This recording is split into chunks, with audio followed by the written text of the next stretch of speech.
കഴിഞ്ഞ് ആകാശം തെളിഞ്ഞു തോന്നല്ലോ. വരൂ വരൂ, അകത്തേക്ക് വരൂ. വാ. നമസ്കാരം. വരൂ, അകത്തോട്ടിരിക്കാം. ഇരിക്കേ. ഞങ്ങൾ ഇന്നലെ അങ്ങോട്ട് വരുന്ന കാര്യത്തിനെ കുറിച്ച് സംസാരിച്ചതേ ഉള്ളൂ. ആര് സംസാരിച്ചു? ചേട്ടൻ. ഓ, ഞാനങ്ങ് മറന്നുപോയി. അപ്പൊ ചേട്ടൻ പറഞ്ഞു നിങ്ങൾ ഇങ്ങോട്ട് വന്നിട്ട് പിന്നെ ഞങ്ങൾ അങ്ങോട്ട് വന്നാ മതിയെന്ന്. അല്ലല്ല, നമ്മൾ അങ്ങോട്ട് എന്നിട്ട് അവർ ഇങ്ങോട്ട് വന്നാ മതി. അത് തന്നെയാണ് ഞാനും പറഞ്ഞത്. ഇങ്ങേരുടെ ഒരു മുടിഞ്ഞ മറവി.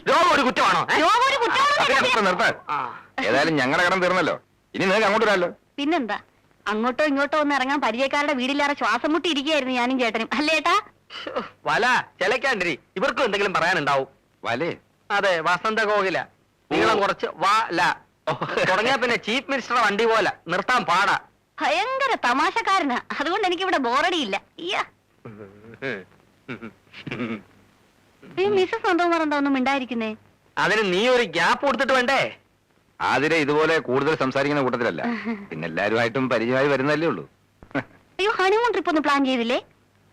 ഈ തൊട്ടാവാടിയെ വേറൊരു സ്ഥലത്തുനിന്ന് പറിച്ചു നട്ടല്ലേ, അതിന്റെ വാട്ടം ഒന്ന് മാറിയിട്ട് പോവാന്ന് വെച്ചു. അറിയാ, ഒരു മാസത്തെ വെക്കേഷൻ ഇപ്പൊ കോടതി അടയ്ക്കുമല്ലോ, അപ്പൊ ഒരു വിചാരണ പ്ലാൻ ചെയ്യണം. അയ്യോ, എന്നാ നമുക്കും കൂടെ ഒരു വിചാരണ പ്ലാൻ ചെയ്യാല്ലേട്ടാ? അയ്യോ വേണ്ട, വാദി പ്രതിയാവും. വന്നിട്ട് ഇത്രയും നേരമല്ലേ, ഇവർ കുടിക്കാൻ എന്തെങ്കിലും കൊടുത്തോ? അയ്യോ, ഞാൻ ഇപ്പൊ അത് ഓർത്തതേ ഉള്ളൂ. ചേട്ടൻ വന്ന് തേങ്ങ തെരുവിത്താ, ഞാൻ അവര് നനയ്ക്കാം.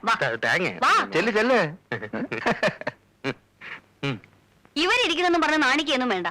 വിവാഹ ജീവിതത്തിൽ ഭാര്യയ്ക്കും ഭർത്താവിനും തുല്യ സ്ഥാനമാ. അല്ലെന്ന് നന്ദേട്ടൻ പറയട്ടെ. തീർച്ചയായും. വന്നേ, നമുക്ക് അടുക്കളയപ്പോ. എന്തോ ഒരു വല്ലാത്ത മണം, കരിഞ്ഞ മണം വരുന്നല്ലോ. എന്റെ ഹൃദയം കരിഞ്ഞ മണമാണ്. ഇത് ഹൃദയമല്ല, തുണി കരിഞ്ഞ മണമാണെന്നാ തോന്നുന്നത്. അയ്യോ, എന്റെ ചുരിദാർ തേക്കാൻ വന്നിട്ട് പെട്ടി ഓഫ് ചെയ്തില്ലേ? അയ്യോ, ഞാൻ മറന്നുപോയി വല്ലേ.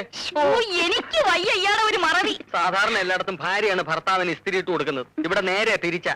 ഒരു ചുരിദാറിന് പകരം നിലയ്ക്കാൻ 9 ചുരിദാർ മേടിച്ചു തരാൻ വല്ലേ, ഒരു സുബേദാരം കൊണ്ടുതരാം അലക്കാൻ. നമ്മുടെ കല്യാണം കഴിഞ്ഞ് 3 ദിവസം കഴിഞ്ഞായിരുന്നില്ല ഇവരുടെ കല്യാണം. എന്നിട്ടും അവർ തമ്മിലുള്ള അടുപ്പം കണ്ടില്ലേ? പാചക കാര്യത്തിൽ എന്റെ ഹെൽപ്പ് എന്തെങ്കിലും വേണമെങ്കിൽ പറയാൻ മടിക്കണ്ട, ഞാൻ വന്നിരിക്കും. ഓക്കെ? അതൊന്നും വേണ്ട. ആണുങ്ങൾ അടുക്കള കയറുന്ന എനിക്കിഷ്ടമല്ല. ഞാൻ വെക്കുന്നത് കുറ്റം പറയാതെ കഴിച്ചാ മതി.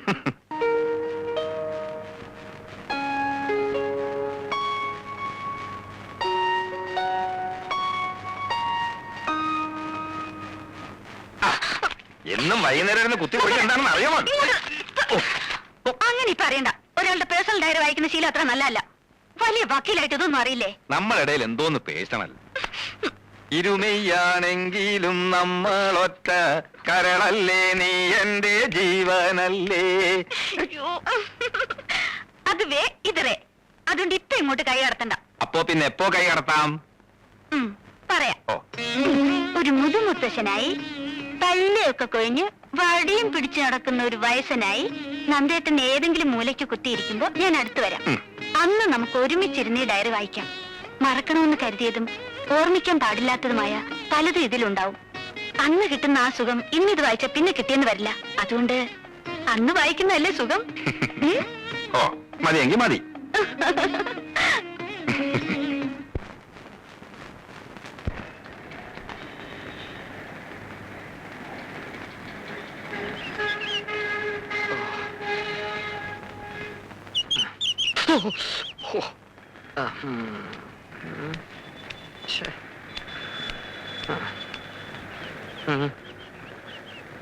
ശിവശങ്കരൻ ചേട്ടൻ. അയ്യോ, ഞാൻ മറന്നുപോയി. അല്ല, ഉണ്ണിത്താനെന്താ ഇവിടെ? വൈഫിനെ വെയിറ്റ് ചെയ്ത് നിൽക്കുക. അവള് മുടിയുടെ തുമ്പൊന്ന് ലെവൽ ചെയ്യാൻ ബ്യൂട്ടി പാർലറിലോട്ട് കയറി. ഇപ്പൊ മുക്കിന് ഇതല്ലേ ഉള്ളൂ. കേറിയിട്ട് ഇപ്പൊ മണിക്കൂർ 1 കഴിഞ്ഞു. അല്ല, നന്ദനെ കണ്ടിട്ട് ദിവസം കുറച്ചായി. അവിടെ വിശേഷമൊന്നുമില്ലല്ലോ. തുടക്കത്തിലുണ്ടായിരുന്ന അവസരങ്ങളൊക്കെ മാറി. അവര് സ്മൂത്ത് ആയിട്ട് കഴിയുന്നു. സ്മൂത്തായി തീരുമെന്ന് കരുതിയിരുന്ന എന്റെ ലൈഫ് ഗട്ടറിലുമായി. അല്ല, അതെന്ത് പറ്റി? ഞാൻ ഭാര്യയെ കുറ്റപ്പെടുത്താണെന്ന് കരുതരുത്. ഒരു ഭർത്താവ് മനോഭാവമാണ് അവൾക്ക്. പൂർണ്ണമായിട്ടൊരു ഭാര്യയാകാൻ എനിക്ക് കഴിയുന്നുമില്ല. അതാ കുഴപ്പം. അല്ലോണ്ട് തന്നെ ജീവിതമാകുമ്പോ ചില വിട്ടുവീഴ്ചകളൊക്കെ വേണ്ടി വരും. വിട്ടുവീഴ്ചകളൊക്കെ വേണ്ടി വരും, ശരിയാണ്. ഒന്ന് കുനിഞ്ഞു കൊടുത്താൽ ചാടി തലേ കയറും. ആണത്തം കളഞ്ഞിട്ടുള്ള ഒരു വിട്ടുവീഴ്ചയ്ക്കും ഞാൻ തയ്യാറല്ല. നേമനെ തറവാട്ടിലേ ഞാൻ. അല്ല പിന്നെ അല്ല, ദേ വരും നമ്മുടെ വസന്തകോവിലം. നമ്മുടെ വസന്തകോവിലേ? അല്ല, നമ്മുടെ. അല്ല, അതേന്ന് ആണോ?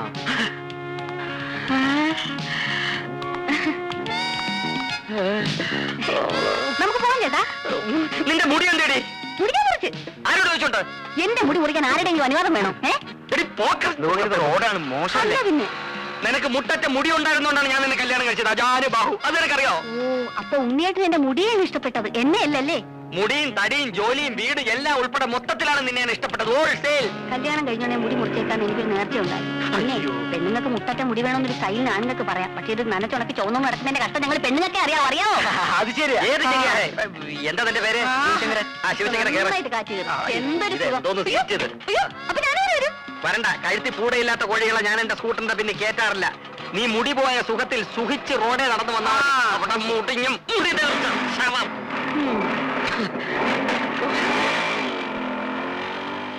ഓട്ടോ. സത്യം പറഞ്ഞാൽ ഒരു വിവാഹ ജീവിതത്തെ കുറിച്ച് ആലോചിക്കുമ്പോ എനിക്ക് ആശങ്കയുണ്ടായിരുന്നു. എന്താ ആശങ്ക? കാലം തെറ്റിയുള്ള വിവാഹമാവുമ്പോ വല്ല പ്രേമനിരാശവും പിടിപെട്ട് കെട്ടുപ്രായവും കഴിഞ്ഞു നിൽക്കുന്ന പെണ്ണിനെ കെട്ടേണ്ടി വരുമോ എന്നുള്ള ആശങ്ക. ഇപ്പൊ ഉണ്ടോ? ഇല്ല. മറ്റൊരുവന്റെ ഓർമ്മകൾ മനസ്സിൽ സൂക്ഷിക്കാത്ത ഒരുവളെ ഭാര്യയായി കിട്ടുന്നത് മഹാഭാഗ്യമാണല്ലേ? എന്റെ മനസ്സിൽ മറ്റൊരുവന്റെ ഓർമ്മകളില്ലെന്ന് നന്ദേട്ടൻ എങ്ങനെ അറിയാം? ഉണ്ടോ? ദേ നെഞ്ചിടിക്കുന്നുണ്ടല്ലേ? പേടിക്കണ്ട, എന്റെ മനസ്സിൽ അങ്ങനെ ഒരു കോന്തനും ഇല്ല. സത്യം? ദാ, സത്യമായിട്ടല്ലേ വിശ്വാസാവൂ? വേണ്ട, എനിക്ക് വിശ്വാസം. നന്ദേട്ടനെ പോലെ ഒരു ഭർത്താവിനെ കിട്ടിയ ഞാൻ എത്ര ഭാഗ്യവതിയാ. തുറന്നു പറയണം, ആതിരയുടെ ഇഷ്ടവും ഇഷ്ടക്കേടും മനസ്സിലാക്കാൻ എനിക്ക് കഴിയുന്നുണ്ടോ? ഇല്ല. ഏ? കല്യാണം കഴിഞ്ഞിട്ട് മാസം 3 ആയില്ലേ? എന്നെ ഇതുവരെ നന്ദേട്ടൻ കോടതിയിലൊന്ന് കൊണ്ടുപോയോ? അഡ്വക്കേറ്റ് നന്ദകുമാർ കോടതിയിൽ ഷൈൻ ചെയ്യുന്ന കാണാൻ അദ്ദേഹത്തിന്റെ ഭാര്യയ്ക്ക് കൊതി കാണില്ലേ? അത്രേ ഉള്ളൂ. നല്ലൊരു കേസ് വരട്ടെ, അപ്പൊ കൊണ്ടുപോവാം. അപ്പൊ ഇപ്പൊ വക്കീലിന് കേസൊന്നും ഇല്ലേ? അയ്യോ, ഇപ്പൊ ഉള്ളത് മോഷണം, പിടിച്ചുപറി, അതിർത്തി തർക്കം, ഇതൊക്കെയാ. ഗായത്രി മേനോൻ കൊലക്കേസിന്റെ വാദം തുടങ്ങട്ടെ, അപ്പൊ കൊണ്ടുപോവാം. മണി 12. തൽക്കാലം കേസ് കിട്ടഴിക്കണ്ട. ബെഡ്റൂം അതിനുള്ളതല്ല കേട്ടാ.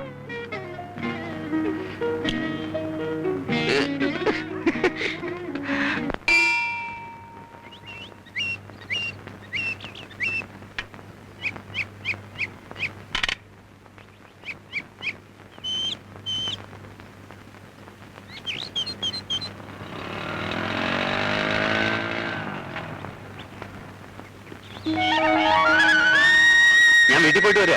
അമ്മ പറഞ്ഞു നിങ്ങൾ ഇങ്ങോട്ട് പോന്നിട്ടുണ്ടെന്ന്. വക്കീലെന്തി വഴി തള്ളിട്ട് പോയ? അങ്ങനെ വഴി തള്ളിയിട്ട് പോകുന്ന വക്കീലല്ല. ഇവിടെ അടുത്തൊരു കൂട്ടുകാരന്റെ വീട്ടിൽ പോയതാ. ഇപ്പൊ എത്തും. എത്തിയല്ലോ. ഹായ്. എന്റെ അമ്മോ, ഭയങ്കര ആയുസാ. തല്ലി കൊന്നാലും ചാവൂല. ആ നന്ദേട്ടാ, നമുക്ക് ഓഫീസിലൊന്ന് കയറാം. എനിക്ക് മിസ്സിസ് ആതിര നന്ദകുമാറിന്റെ ചെറിയൊരു ഹെൽപ്പ് വേണം. പണ്ടാണെങ്കിൽ ആരോടും ചോദിക്കാതെ പറയാതെ വിളിച്ചോണ്ട് പോകാമായിരുന്നു. ഇനിയിപ്പോ അത് പറ്റില്ലല്ലോ. അതിനെന്താ, നമുക്ക് പോകാലോ അല്ലേ? വന്നോന്ന് ആതിര നന്ദകുമാറിന്റെ ഹെൽപ്പ് ഇല്ലാതെ പറ്റില്ല എന്നായിട്ടുണ്ടല്ലേ? ഇങ്ങോട്ട് മാ. ഇനി ഇപ്പൊ ഓസിനൊന്നും പറ്റില്ല. അത് ശരിയാ. ജോലി ചെയ്യണമെങ്കിലേ ന്യായമായിട്ടുള്ള പേയ്മെന്റ് തന്നെ വരേണ്ടി വരും. പേയ്മെന്റ് തന്നില്ലെങ്കിലും മൈൻഡ് അങ്ങ് പേ ചെയ്തേക്കാം. മതിയോ? നിങ്ങൾ വിട്ടോ, ഞാൻ ബൈക്ക് വന്നോളാം.